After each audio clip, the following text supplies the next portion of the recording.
Welcome to Boys in the Hood TV. Today we're going to be discussing the death of a Largo 36 affiliate who was gunned down by members of the Poccet Hood Compton Crips on December 17, 2016. 20-year-old Jose Rea, aka Blackie, along with his girlfriend, Rianne Lott, decided to drive to a nearby liquor store in Compton to buy some beer.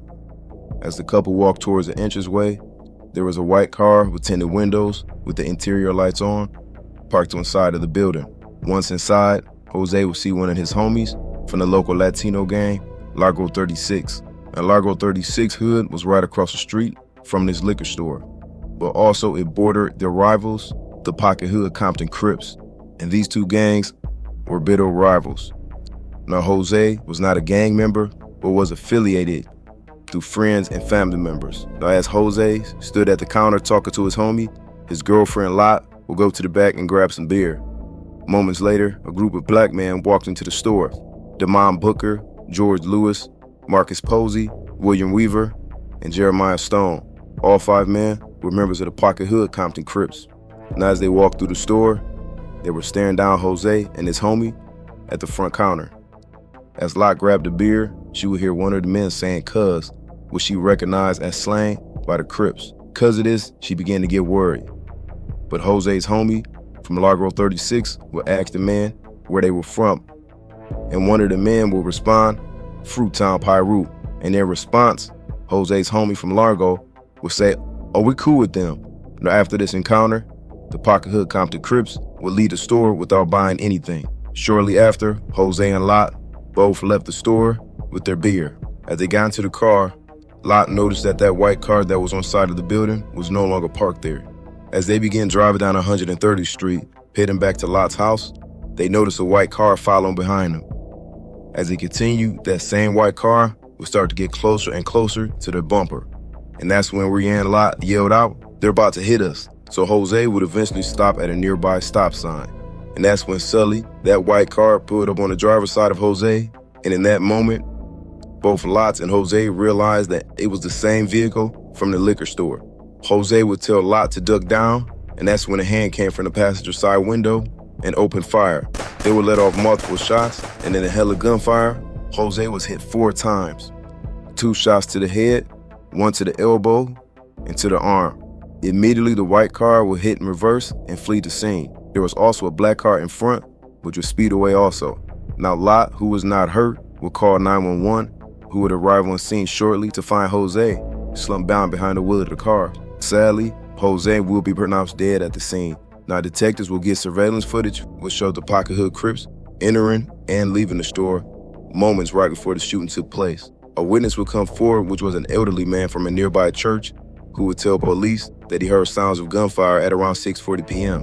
And when he came outside, he saw a black car fleeing in reverse. Officers would also obtain the church surveillance footage, which would show exactly what the elderly man told them, but it would also show a third vehicle, which was directly behind Jose and Lot's car at the time of the murder. Now 2 months would go by, and on February 17th, officers would arrest 3 members of the Poccet Hood Compton Crips in connection with Jose Reyes' murder. Now police would interview William Weaver, also known as Ill Will, who would admit to being at the store, but he had no knowledge of the shooting. Officers would also interview Marcus Posey, aka Tiny Dog. Posey would admit that he and his homies drove to the liquor store, but they were in 3 separate cars. But he would claim that afterwards, he and his homie Jeremiah Stone were leaving the black Lexus to go home. But after a phone call with his girlfriend, Posey would then admit to detectives that while at the store, a Largo 36 gang member banged on them as they walked in.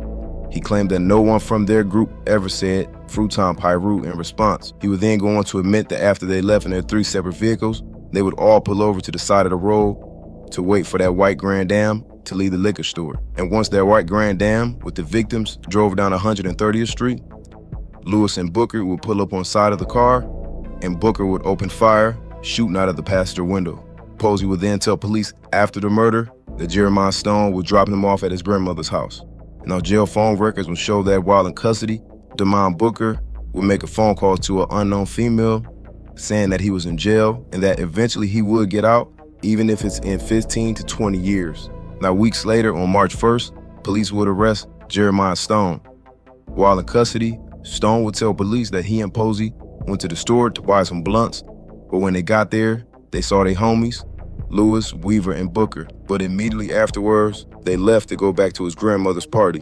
Posey would deny being a gang member and deny knowing anything about any murder. On March 23rd, George Lewis would be arrested in Las Vegas for a probation violation. Lewis would tell detectives while in questioning that he, himself, Booker, Weaver, and Posey, and Stone were all members of the Poccet Hood Crips. He would go on to state that he was not at the liquor store at the time of the murder, nor did he speak with any other members on that day. But phone records would show that there were multiple phone calls between the group from 6 p.m.